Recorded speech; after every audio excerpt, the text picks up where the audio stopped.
Namaste and welcome to TheShreeChannel, where our mission is to foster unity in community. Today we are going to dive into a topic which is very near and dear to our heart: human health and Mother Earth. But before that, please join me in welcoming my dear and our dear friend Sandesh Shinde. Little bit about Sandesh. Beyond his role as an IT professional, Sandesh is a loving father to a high schooler, dedicated yoga practitioner, and passionate advocate of human health and well-being of a planet. Recently, Sandesh has got Presidential Award for his outstanding work with Green Sale of Atlanta. Join me in congratulating Sandesh Shinde. Thank you, Ashish. Thank you so much for a warm welcome, and also thank you, Tanuja, Alka, TheShreeChannel team for having me here today. It is a really pleasure, and I am very happy.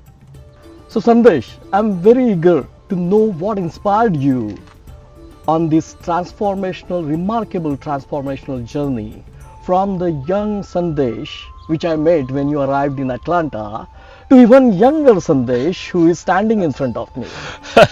Thank you, Ashish. Thank you for those kind words. But yes, I think something happened along the way. Around November 2017 is when I think my journey towards transformation started. And mainly it was around health and well-being, and then slowly it transitioned naturally towards environment. So talking about health, in November 2017, I attended a program called Inner Engineering, and that gave me tools of transformation. There is a meditation practice that is taught in that. It's a 21-minute practice called Shambhavi Mahamudra, and that is a beautiful practice. I have been practicing for the last 6 years, and believe me, as soon as I started that practice, within a matter of days, health benefits started to occur to me. My lower back pain just vanished in a matter of 2 weeks, and it is still gone. It's more than 6 years now, right? It kind of feels unbelievable. Then I also started making changes to my diet, my food intake, right? I largely dropped animal-based food out of my diet and started a lot of plant and tree-based food. So that helped me do the transition as well.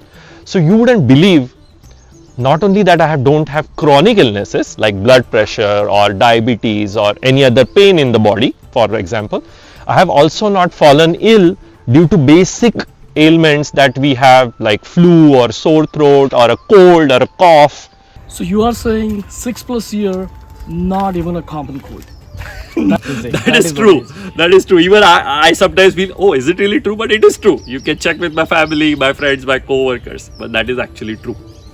And then what has happened to me is that inner transformation automatically led me to look at a broader transformation at the environment around us.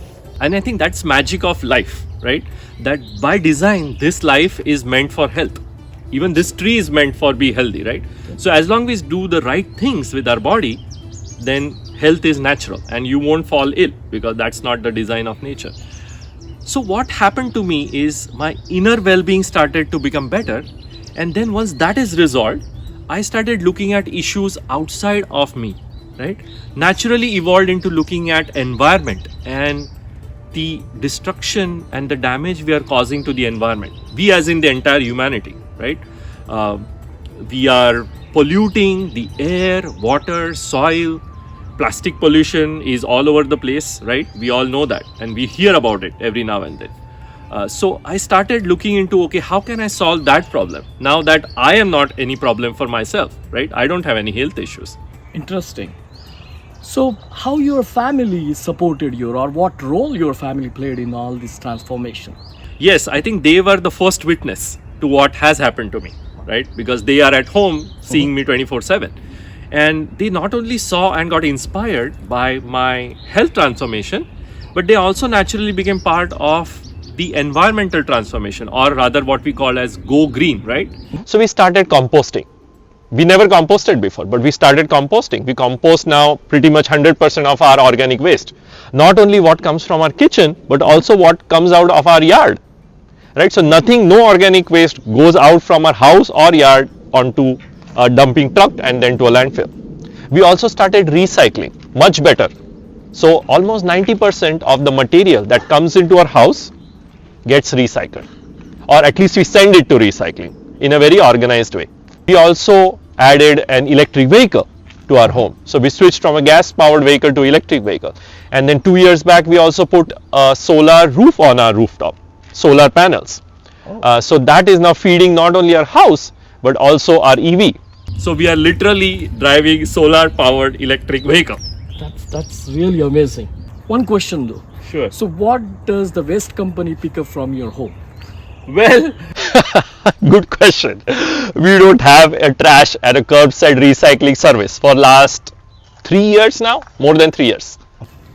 So Sandesh, you raised an important point about how you naturally started paying attention to the environment surrounding us. And like Rachel Carson once said, in nature, nothing exists alone. So my question to you is, how do you see human health or our health connected to health of this planet? Yes, Ashish, that's a very good question. So when we look at health of this human system, we need to look at the raw material of how this body is made, right? And in our Indian culture as well as our yogic sciences, we have a very clear understanding that this body and also pretty much everything in existence is made up of 5 basic elements of nature. We call it Pancha Mahabhuta, right? Your earth, which is soil, water, air, fire, and space, right? So if we have to generate health here, then we have to make sure that these 5 elements work best for us. And also there is a direct connection, and I'll give you an example, right? All of our food pretty much comes from the soil. So if we have to get nutrition to nourish this body, then the soil has to have that nutrition. So that's how it is completely connected.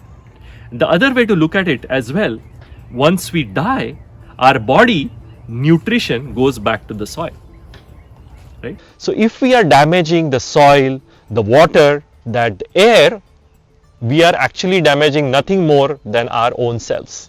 It is as simple as that. That's a good point. Really, really good point. I do think that our lifestyle and our lifestyle choices does impact the other species on this planet. What do you think about it? Yes, absolutely. Everything is interconnected. Let's look at biodiversity as an example, right? The magic of life on this planet is because of its biodiversity. All life species are somehow taking from another life species and giving to another life species, right? So it's like a chain, it's a web. So if you break any part of the web, the entire strength of the web collapses or at least deteriorates. So we as humans have had and still having a very damaging impact on this web of life.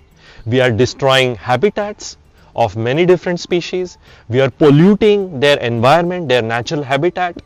We are damaging the climate and the microclimates of what species are used to, right? Aquatic life, bird, insects, mammals, everybody. So if we keep doing that, then it's ultimately going to impact us. And it is, as a matter of fact, it is already impacting us. We are ourselves losing our habitat. Our economies, our food sources are getting risked right now. So that's how critical it is. So we humans are top of the food chain. That is, if you look at as a pyramid, all the other species are actually keeping us alive and flourishing. So if we damage any one of the species, or if any one of the species gets extinct, then the pyramid has a chance to collapse. And if the pyramid collapses, we are at the top of the pyramid, it's going to get us down, right? So as you see that the web of life is what keeps all species flourishing and healthy. And if that is breaking, we are seeing that firsthand, that the number of chronic ailments that humans are suffering, the number of infectious diseases like even COVID, or for example the flu gets stronger and stronger every year. So all of this is a direct and indirect impact of us breaking the seamless working of the web that this planet has, the web of life. So Sandesh, few years back, Cape Town, a prominent city in South Africa, started countdown towards day zero, which means it started running out of water. Yeah. And more cities are getting into the same situation. Recently on the WhatsApp, I see millions of our friends from India started keeping or setting water outside their home for the thirsty birds. So my question to you is, how much time do you think we have to make the lifestyle changes so that we can come out of this problem? Good question, Ashish. If you ask me honestly, I think we are running out of time. We are late. We are very late. But let me quote some facts so that we understand the problem a little better. 1.5 degrees Celsius global warming. I'm pretty sure you have heard, and I'm pretty sure everybody listening to us has heard. It's the mark that is given to us by the scientists, and they have been talking about this for many decades now, that if we cross that mark of 1.5 degrees Celsius of global warming, then it's like a tipping point. Once we reach there, then nature's cycle, corrective action will start at a scale that might be very detrimental for not only our life, human life, but also a lot of life around the planet. And this mark, unfortunately, was hit in 2023. So we are past the tipping point. We need to really realize that. Also, the CO2 levels, the carbon dioxide levels, as we speak today in 2024, is 424 parts per million, which is way high than what a stable climate used to have. So in last 800,000 years, we haven't crossed this limit. 800,000. You heard it right. When the climate was stable, the parts per million number, the carbon dioxide level, was around 260, 270. So that's how the temperature on the earth remains in a suitable for life. And we have now at 424 and increasing year over year. The ocean heat is at all-time high. So as a result, there is lot of precipitation happening around the world.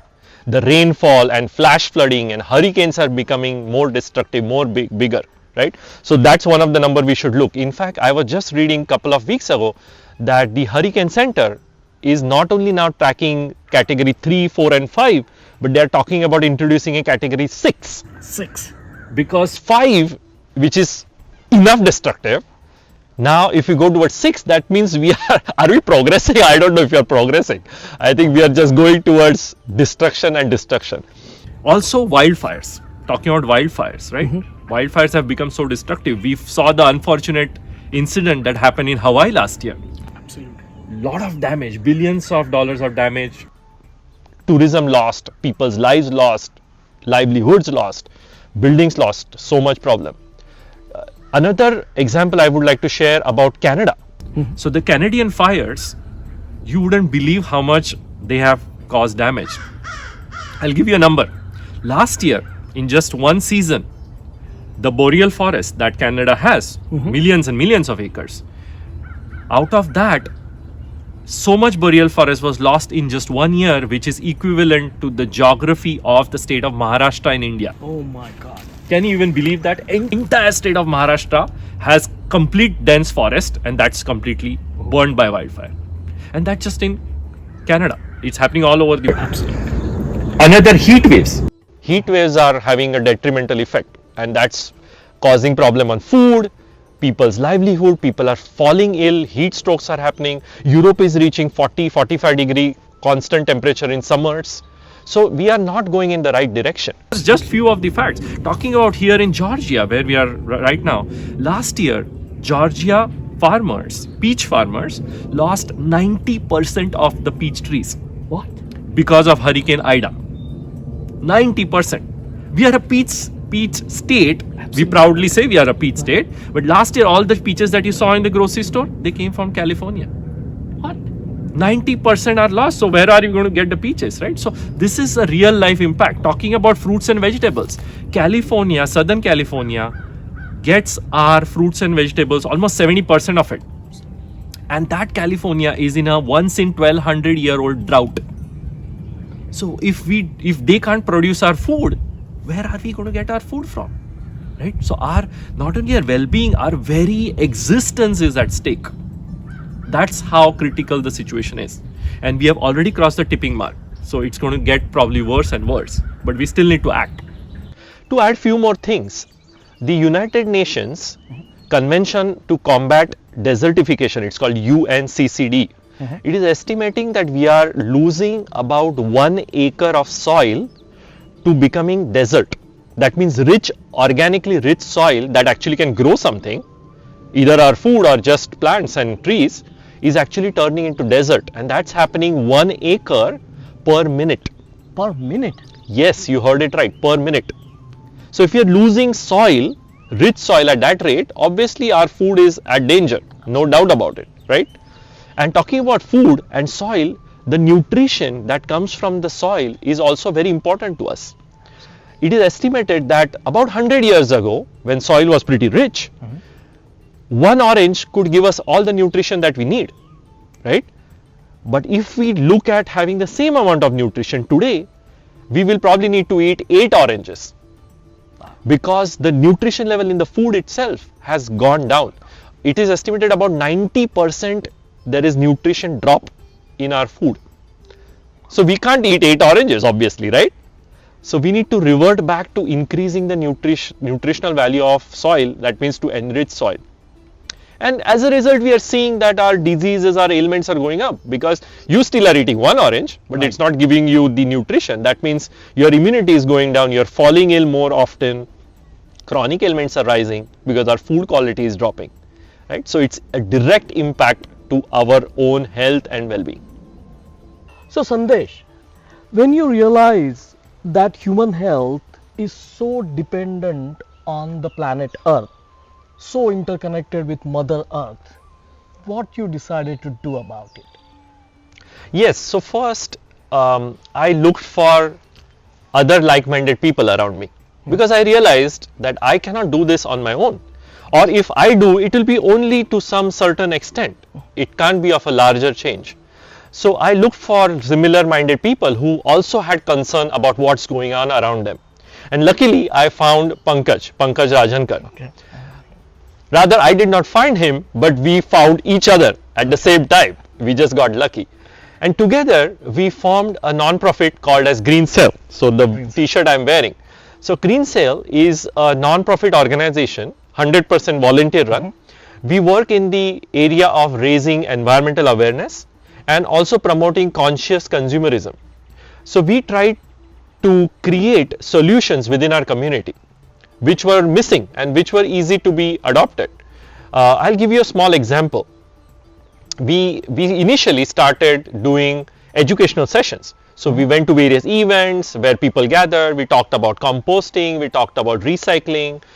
We also started going to schools because engaging middle schoolers and even elementary kids is very important because they have to know what's going on because it's their planet that's getting affected. We also started working with large scale events to help reduce their waste. We also looked at creating some local solutions because by then a lot of other peoples had joined in. So we had bigger volunteer strength. So we could think about running larger programs, larger projects. And then we started one of our most popular program, which is the utensils loaning program. Yeah. You must have obviously heard about it, and I'm pretty sure maybe used it as well. Absolutely. So it's a program where you can loan free reusable utensils from Green Cell, and you just borrow it, you take it, use it, and then you can return it back. That's it. No money spent, no money charged. So this one program has actually created a lot of buzz about the environmental awareness. So people are starting to talk about it because they can literally feel, touch, see a change happening right in front of them. Also, we started food rescue programs because food waste, believe me or not, let me tell you a statistics. The amount of food waste that happens in many parts of the world, but especially in a developed country like the United States. So there are a lot of these bagel stores, right? So they typically closed by about 2 p.m. in the afternoon. Right. And the number of bagels that they have at 2 p.m. which they were selling till 1:59 p.m. they become trash as soon as the clock hits 2. They're perfectly edible bagels, good for consumption, no problem about it, and they have to trash it because of their policies. But then our volunteer team goes on to rescuing these from different bagel stores in our local community, and then we take it to food bank where there are hungry, needy families which need good nutritious food are actually served, right? So we don't ourselves serve the needy, but we feed that, we basically join the two problems, right? There is food waste and then there is hungry people. We just bridge the gap. Our volunteers pick up the food from here, take it to the food bank so they can be served to needy families. We also have started various new projects as well. In the near future, we are looking at starting new projects. So let me share some statistics about our programs. So the utensils loaning program, in the last about 4 years, you wouldn't believe has avoided more than 250,000 single-use items from going to landfill. So those are plastic, paper, styrofoam that typically we all end up using on our parties, graduation parties, birthday parties. Now people are choosing to use our reusable utensils. Absolutely. So they don't go to landfill, they just get washed and then get reused. Talking about our food rescue program, in the last 2.5 or 3 years or so, our team has rescued more than 100,000 pounds of bagels, baked goods, and even fresh grocery, fruits and vegetables. Wow. So imagine the amount of food waste that is not ended up in landfill. And why is it important? Because when organic waste like food goes to landfill, it generates methane gas emissions. Absolutely. Which is, scientists and experts say, which is a 90 times more potent greenhouse gas as compared to carbon dioxide. Absolutely. So we really need to work towards reducing the organic waste going to landfill and thus the methane gas emissions. So we also started a youth program within Green Cell, and our youth program has become very successful because it's meant for middle school and high school students. In fact, last year in 2023, our youth team hosted the first ever Georgia Youth Sustainability Conference. Wow. It was a day-long conference that was meant for middle school and high schoolers, and it covered various different topics. We had many different experts sharing their thoughts about sustainability, various aspects of sustainability, and about 200 students from 40 plus Georgia schools attended that one-day conference. It was a big achievement not only for our youth team but also for the adult team, because now our adult volunteer team is 100 plus and we have about 40 plus youth team. That's how we have grown over the last few years. So talking about health, Ashish, in 2020, around the COVID time, right, when we were all so bogged down because of the unexpected COVID pandemic, I thought about, okay, if I have benefited from some basic yoga practices that I have been doing since 2017, let me at least share that with some of my loved ones, my dear ones, my friends, so that they can probably take it up and benefit on their own, right, in terms of their health. So I started sharing, I started conducting sessions and sharing this practice. It is a free online practice that you can learn. I was just trying to handhold them that yes, you can do it, because a little bit of motivation always helps. Absolutely.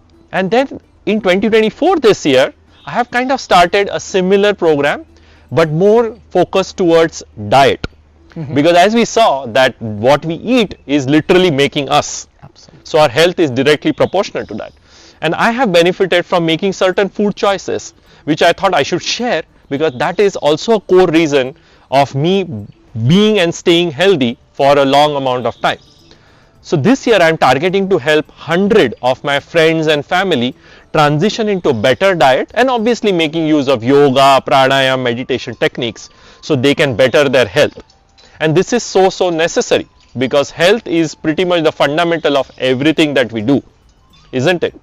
And till now, in the first 3 months of 2024, I have already worked with about 25 people, and they are starting to get the benefits out of it. So I get WhatsApp messages like this: hey Sandesh, my blood pressure is now normal.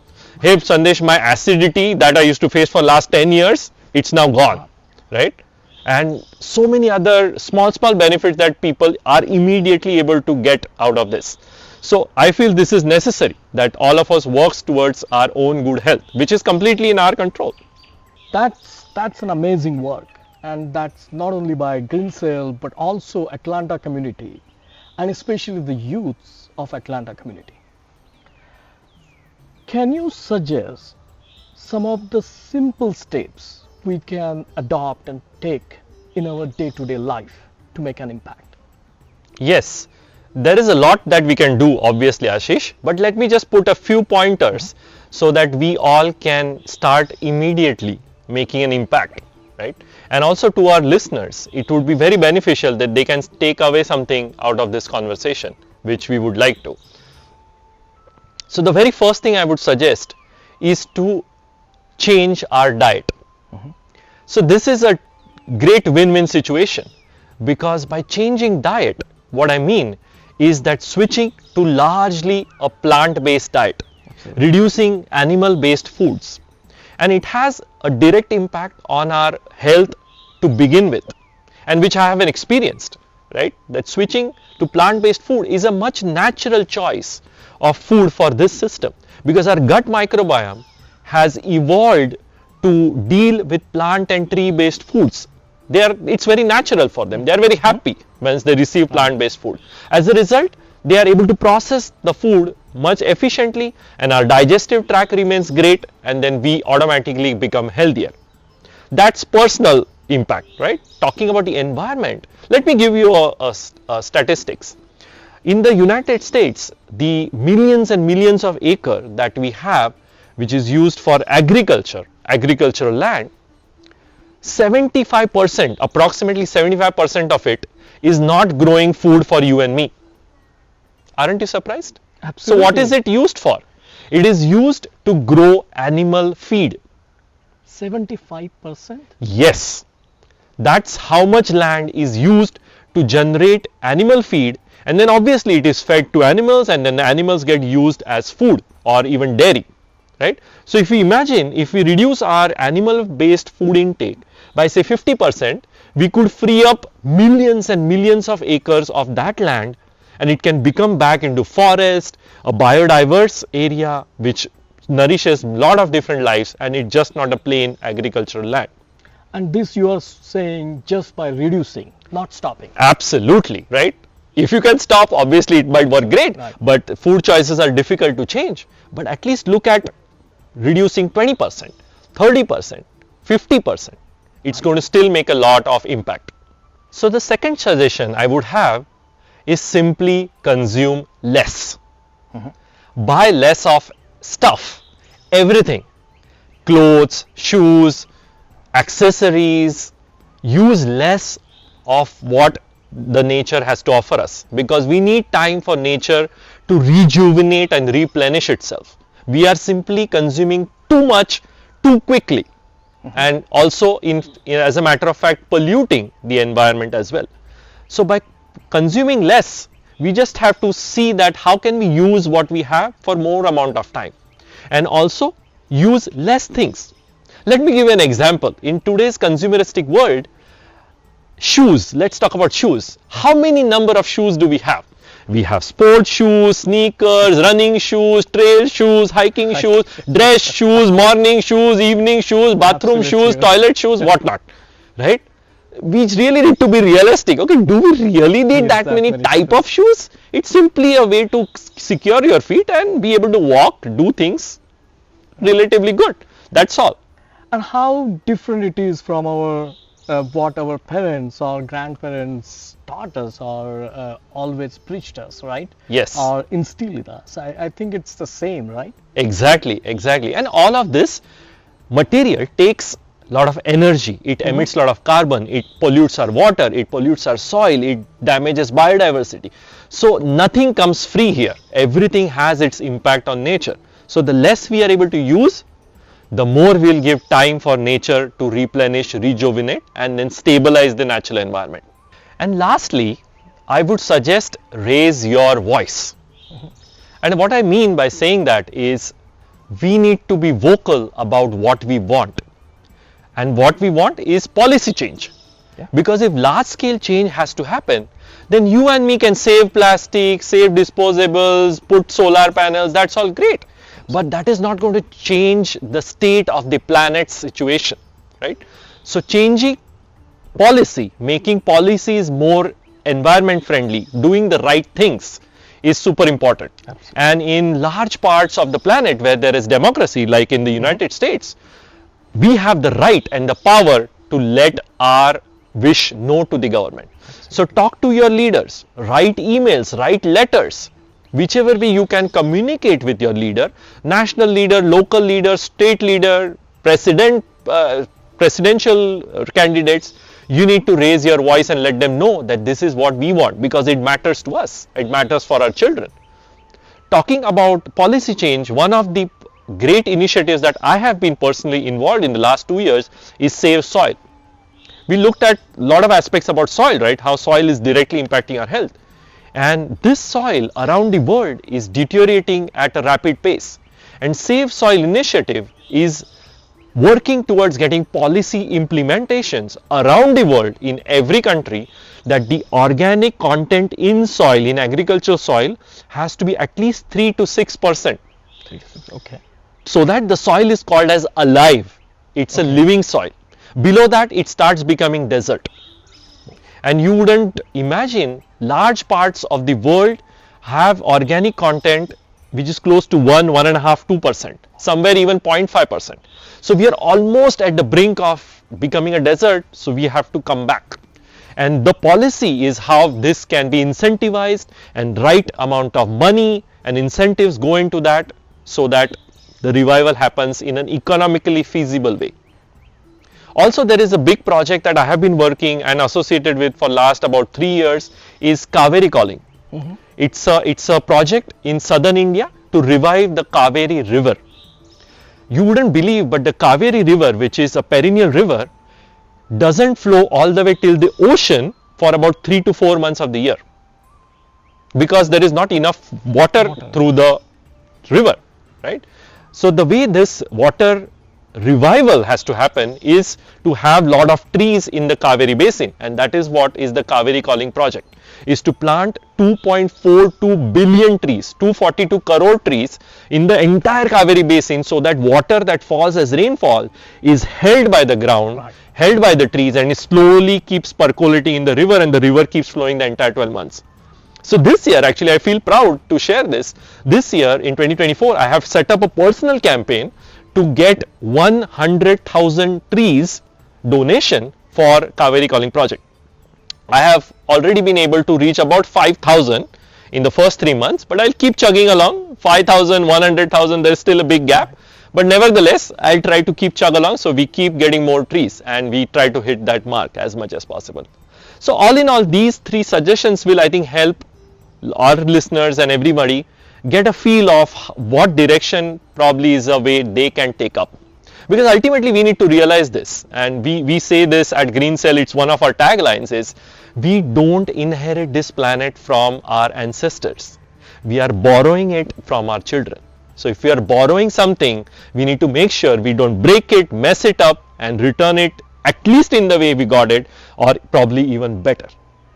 So thank you so much. Thank you so much, Sandesh, for sharing this remarkable transformational journey with us, all of us.